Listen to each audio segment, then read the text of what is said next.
Sir तुमचं नाव काय? निशान मनोज बन्सल. आणि तुमचे पेशंट ऍडमिट होते त्यांचं नाव? मनोज प्रल्हाद बन्सल. तुम्ही या हॉस्पिटलमध्ये आले कशासाठी आलेले? पॅरालिसिस साठी. आता कसं वाटतं त्यांना? आता एकदम बरं वाटतंय. आणि म्हणजे पहिल्यासारखं क्लिअर झालंय.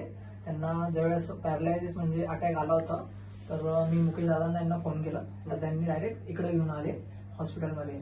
तर तुम्ही लवकर ट्रीटमेंट चालू केली आणि त्यानंतर प्रोसिजर चालू होतं आणि ते बाकी म्हणजे ट्रीटमेंट वगैरे सगळं एकदम चांगलं आहे. सर्व्हिस वगैरे जे एकदम भारी आहे. डॉक्टरांनी मदत केली का?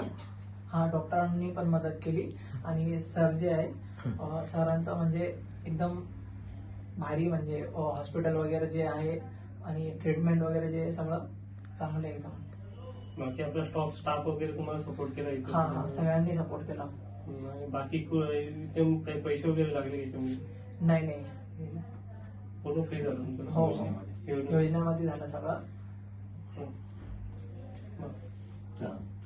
तेच 11 तारखेला हा इन्सिडेंट झालेला. त्यांचा हा लेफ्ट साईडला हात आणि पाय काम करायचा बंद केलेला. मग तसंच मी जेव्हा मला माहीत पडलं असं असं झालंय, मी शिवसेना वैद्यकीय मदत कक्ष कल्याण लोकसभा समन्वयक श्री गणेश सालुंके यांना कॉल केला.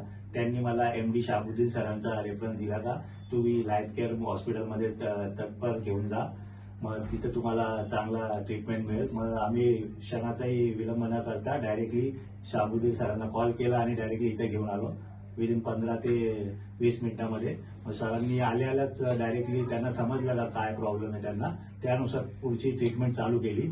मग त्यांनी लगेच मग न्यूरोसर्जनला बोलवून मग न्यूरोसर्जननी प्रॉपर MRI वगैरे रिपोर्ट्स वगैरे करून त्यांच्यावर उपचार केला. मग 2 दिवसातच त्यांना जो पॅरालिसिसचा अटॅक आलेला ते 80% रिकव्हर झालेला. ते स्वतः उठून चालून बोलू लागलेले, नाहीतर तोंड वगैरे पण थोडा हे झालेला, वाकडा झालेला. मग त्याच सरांचा खूप चांगला प्रतिसाद मिळाला MD शाहबुद्दीन सरांचा, त्यासाठी मी त्यांना खूप धन्यवाद देतो. हा सर, तुमच्याकडून अशीच गरजू रुग्णांना मदत होत राहावी ही मी प्रार्थना करतो. परत एकदा धन्यवाद सर. थँक्यू. ओके सर, धन्यवाद. ओके.